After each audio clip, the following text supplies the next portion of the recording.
Deixa eu falar sobre algo que está acontecendo neste momento, que é a 24ª fase da Operação Lesa Pátria, que tem como alvo principal o deputado Carlos Jordi, do PL Carioca. Ele é líder da oposição na Câmara. E aí, Gui, está acompanhando essa história? Ficou surpreso com o toque na casa do Jordi ou era esperado? Já deu até manchete aí na coluna dele, aí, ó, o Guilherme, sobre o caso, né? Pois é. Era esperado que em algum momento chegasse a mais parlamentares do PL, né?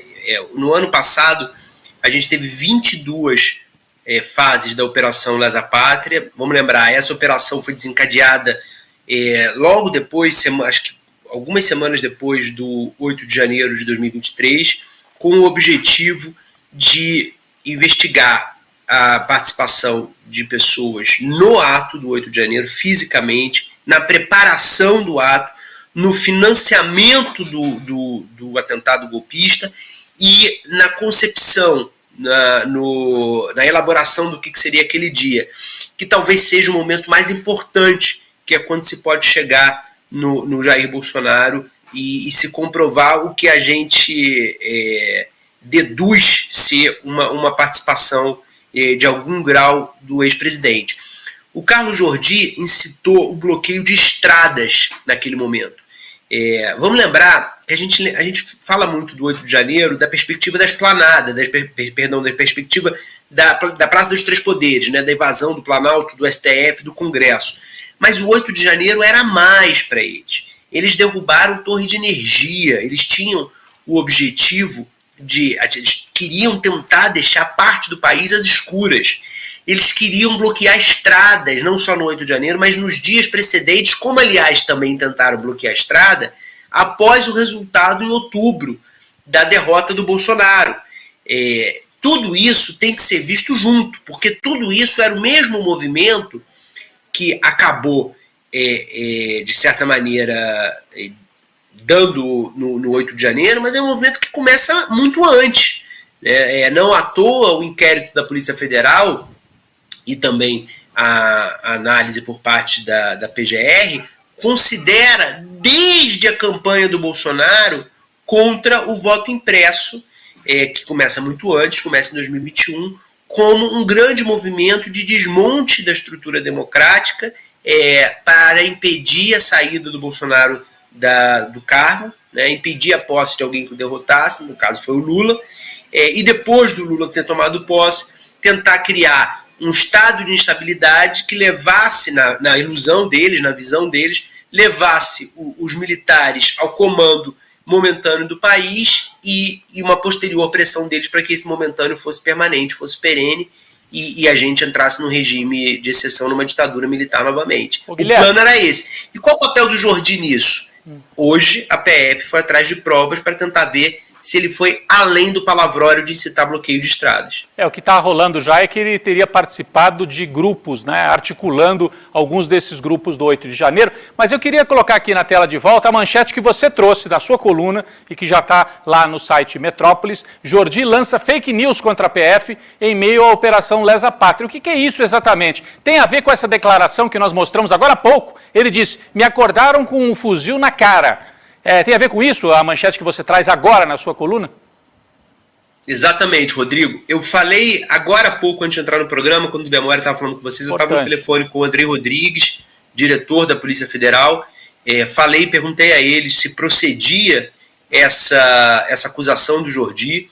O Jordi diz nesse vídeo aí que a gente está vendo que ele acordou com um fuzil no rosto. Quando eu vi esse vídeo, eu pensei, caramba, a PF enlouqueceu. A PF, durante todos os anos de Lava Jato, você nunca viu nenhuma pessoa, nenhum alvo da Lava Jato, você não viu ao longo do governo Bolsonaro nenhum alvo de operação da PF dizer que a PF foi truculenta a ponto de acordar uma pessoa com um fuzil no rosto. Mas eu não posso pressupor, eu tenho que perguntar. Eu liguei pro Andrei Rodrigues e perguntei. Ele falou, óbvio que é mentira. Ele falou, é óbvio que é mentira. Não teve nada. A PF seguiu o padrão de protocolo de atuação deles, não teve nenhum uso de força. Né? O uso de força o eventual uso de força no protocolo da PF é num grau muito elevado, se a pessoa não abrir a porta, houver alguma tentativa de fuga, aí pode-se talvez arrombar uma porta, não foi o caso também. Por exemplo, muito Guilherme, menos quando alguém joga fuzil. granada, né, contra a PF, né, Guilherme? Por exemplo, quando alguém joga granada contra a PF, a PF pode atirar de volta. Um exemplo hipotético. Parece, assim, né? Parece que quando joga granada, quando tenta matar um policial, aí parece, né? Então, assim, o Jordi ele não conseguiu, é incontrolável. Ele teve que lançar uma fake news no dia que ele está sendo alvo da PF por disseminar discurso de ódio, por disseminar palavras contra a democracia, e aí parece uma coisa que está além dele, ele teve que mentir. Eu acho super importante o que o Guilherme, tanto isso, essa manchete é fundamental. Então a gente trouxe aqui o outro lado que é importante, o Jordi se pronunciando, claro, um deputado federal, foi alvo de busca e apreensão. Eu disse mais cedo, ninguém gosta de ser acordado com a polícia em casa, não sabemos se ele tem culpa, se juridicamente vai se comprovar ou não, mas tem indícios, por isso que a polícia foi lá. Mas isso é super importante, quer dizer, o Guilherme Amado está trazendo a informação de que é mentira. Bateram na porta, o que já não é agradável. Agora, fuzil na cara, diz a Polícia Federal que não teve, que é mentira, mais uma da turma do bolsonarismo. Mas eu queria destacar a outra parte também que o Guilherme trouxe. A gente fica no 8 de janeiro realmente com as imagens, como foi muito chocante, né? Como foram muito chocantes aquelas imagens de invasão, de quebra-quebra, Palácio Supremo, coisa jogada no meio da rua, e a gente esquece que havia uma mobilização pelo país. Né? E que essa mobilização começou logo depois da eleição, lembram? Os caminhões parando, trancando rodovia, não era só Brasília, caminhão trancando rodovia, e essa história da derrubada das torres e da tentativa de botar uma bomba no aeroporto de Brasília, isso vinha, né? Então pode ser que o Jordi teve relação com 8 de janeiro especificamente, ou teve relação com alguma dessas outras articulações. A informação que a gente tem é que ele aparece dando dicas sobre questão de bloqueio de rodovia. Então pode ser que ele estivesse articulando outras coisas, para além desse ato específico da invasão da sede dos 3 poderes. Então é algo para ficar de olho e realmente investigar com mais atenção. Fala, William. O Gui, a gente não teve muitos deputados ainda que foram alvos da Polícia Federal. Essa operação contra o Jordi aumenta o grau de expectativa no bolsonarismo para outras operações? A gente precisa lembrar que tem deputados, inclusive, que tiveram participação mais ativa no 8 de janeiro do que o Jordi. O Jordi teve participação em grupos, mas teve deputado postando vídeo nas redes sociais mesmo, né? A gente lembra o caso do deputado do PL lá do Ceará, que o André Fernandes, que postou vídeo nas redes sociais. Isso aumenta o grau de expectativa no bolsonarismo para ações talvez até mesmo mais severas do que essa de busca e apreensão? A impressão que eu tenho é que digamos assim, no núcleo duro, né, do bolsonarismo, que é o próprio Bolsonaro, o Braga Neto, o Heleno, a impressão que eu tenho é que essas pessoas elas se consideram de certa maneira blindadas. E eu tendo a concordar com elas, porque o que a gente viu do Heleno, do Braga Neto fazendo no final de 2022, já era para essas pessoas terem sido chamadas, não a CPIs, mas a Polícia Federal, terem sido chamadas pela PGR, terem sido alvo de alguma medida do Supremo há muito tempo, né? O Heleno estava em dezembro de 2022, vamos lembrar que é importante a gente lembrar isso, estava em dezembro de 2022 dizendo, quando tem aquele vídeo que eu dei na época, a gente já viu várias vezes aqui no ICL, aquele vídeo que os patriotas perguntam para ele na porta do palácio se o ladrão ia subir a rampa, e ele diz não. Em dezembro, mais de um mês depois da eleição, o Lula presta a ser diplomado, né? Então, assim, eu acho que as pessoas elas se consideram blindadas e são, de certa maneira, blindadas. Porque eu não consigo conceber uma investigação séria para se investigar, para se apurar o que se passou no planejamento daquilo tudo do 8 de janeiro e não chamar para depor o camarada que era o chefe do GSI e que todas as pessoas que ele tinha nomeado ainda estavam no GSI e permitiram a invasão do Palácio Planalto, que é o general Heleno. Assim, investigar o 8 de janeiro e não ouvir o general Heleno, não buscar provas na casa do general Heleno, para mim não é investigar o 8 de janeiro a sério. Então, não sei se o De Lucas, não sei se o bolsonarismo está nervoso. Eu acho que esse núcleo duro ele se considera intocável. Acho que o baixo clero do bolsonarismo, né? Porque o Carlos Jordi é baixo clero do bolsonarismo. Não estou te ouvindo, Rodrigo. Alô?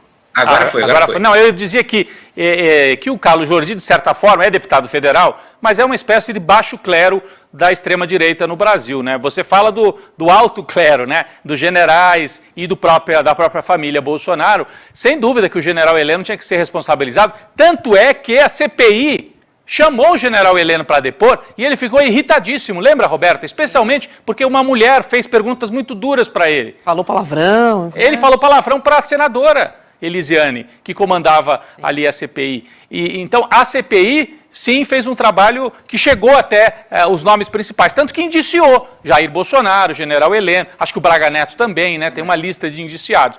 A justiça, me parece que vai circunscrever, né? Vai chegar até um certo limite, daqui para cima a gente não pega para não mexer com as Forças Armadas e tal. É a velha história no Brasil, né? De uma conciliação, né? Você pune até uma certa camada e depois para cima, não vamos mexer, senão isso bagunça demais o ambiente político também. Dá a impressão que é isso, tomara que a gente esteja errado realmente, né? Mas quando é que vai chegar a hora das Forças Armadas? Como é que é, Roberta? Quando é que vai chegar a hora das Forças Armadas, hein?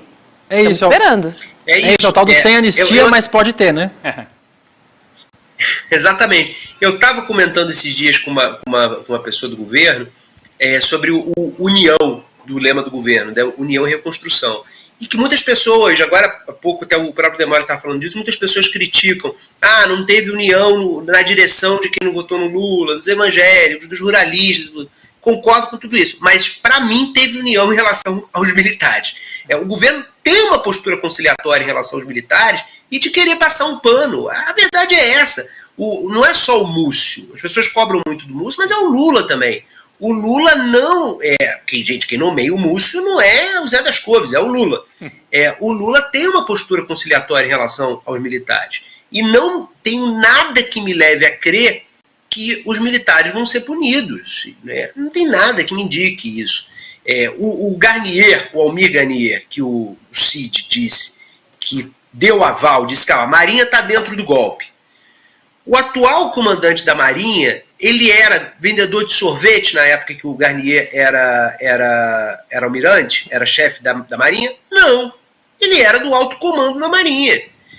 Esse camarada, no dia que a delação do Cid veio à tona, esse trecho, esse camarada tinha que ter descido pro hall do prédio, do prédio da Marinha, ter dado uma entrevista coletiva e ter dito: eu era contra o golpe.